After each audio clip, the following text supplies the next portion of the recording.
Hello everyone, আসসালামু আলাইকুম। সকাল সকাল হসপিটালের ছবি দেখে ঘাবড়ে যাবেন না।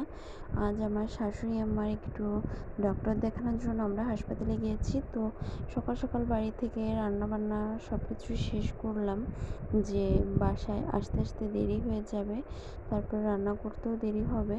এর জন্য আগে রান্নাবান্না শেষ করে তো আমরা সকাল সকাল বাসা থেকে বেরিয়ে পড়েছি, আমি, আমার মেয়ে এবং আমার শাশুড়িকে নিয়ে। আমাদের বাড়ির থেকে আমাদের হসপিটালে যাওয়ার জন্য, মেন রোডে যাওয়ার জন্য কিন্তু অটোতে করে যেতে হয় বাজার পর্যন্ত। তো আমরা বাড়ি থেকে অটোতে উঠে পড়লাম। আর আমার মেয়ে তার দাদুর ব্যাগটা খুব যত্ন করে ধরে রেখেছে। সে কোথাও গেলে তার দাদুর কিন্তু অনেক যত্ন করে। তো আমরা আস্তে আস্তে বাজারের কাছাকাছি চলে এসেছি। আর আজ আমার শাশুড়ি আমারও ডাক্তার দেখাবো, সাথে আমারও চেক আপ করাবো। তো আমরা চলে এসেছি। এখান থেকেই আমরা সিএনজি করে কিন্তু উপজেলা হেলথ কমপ্লেক্সে যাব। আর উপজেলা হেলথ কমপ্লেক্সের কথা শুনলেই আমরা মনে করি কি যে সরকারি হসপিটাল, সার্ভিস ভালো হবে তো, বা সরকারি হসপিটালে কেন ডাক্তার দেখাতে যেতে হবে। তো আমি বেশ কয়েকবার কিন্তু এই সরকারি হসপিটালে ডাক্তার দেখিয়ে বেশ উপকার পেয়েছি। যে বাইরে অনেক ভিজিট দিয়ে ডাক্তার দেখিয়ে সেই উপকারটা কিন্তু আসলে ওইভাবে পাইনি। আমার মা এর আগে, মা বলতে আমার শাশুড়িকে মা বলে ডাকি, তো মা এর আগে বেশ কয়েকবার অসুস্থ হয়েছে।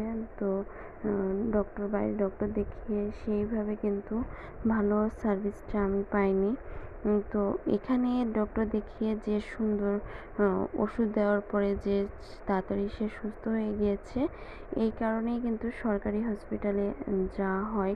আর সরকারি হসপিটালে কিন্তু অনেক ভালো ভালো ডাক্তার থাকেন। তো আমরা চলে এসেছি উপজেলা হেলথ কমপ্লেক্সে। এখানে ভিতরে গিয়ে টিকিট কাটবো এবং টিকিট কেটে এখানে ডক্টর দেখাবো। আর ভিতরে যেহেতু ডক্টরের আমরা ভিডিও করিনি, কারণ কি বলবে না বলবে, আবার কোনো ঝামেলায় পড়বো কিনা। মার একটা ইসিজি ছিল, তো ইসিজিটা করানো হলো। আর আমার মেয়ে তো খুব আনন্দ করতেছে। রিপোর্টের জন্য আমরা একটু বেশ বসেছিলাম। তো আমাদের কাজ হয়ে গিয়েছে, আমরা এখন আবার ফিরে চলে যাচ্ছি বাসায়। দুপুর কিন্তু অলরেডি 1:30 বেজে গিয়েছে। বাসায় পৌঁছাতে পৌঁছাতে কয়টা বাজবে? এই যে আমরা বাসায় পৌঁছে গেছি। তো সবাই ভালো থাকবেন, সুস্থ থাকবেন, আমাদের জন্য